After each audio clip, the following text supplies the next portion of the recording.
கூந்தல் என்பது சமுத்திரமோ, அதில் பூக்கள் மலர்வது விசித்திரமோ. கூந்தல் என்பது சமுத்திரமோ, அதில் பூக்கள் மலர்வது விசித்திரமோ. இலைகள் இல்லா பூமரமோ, உன் இமையே உனது சாமரமோ. நீ இலைகள் இல்லா பூமரமோ, உன் இமையே உனது சாமரமோ.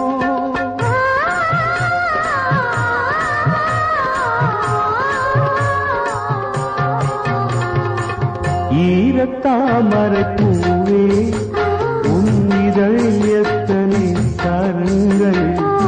புத்தன் நாளை இத்தன் ஆணை உறங்கவில்லை சில வாரங்கள்.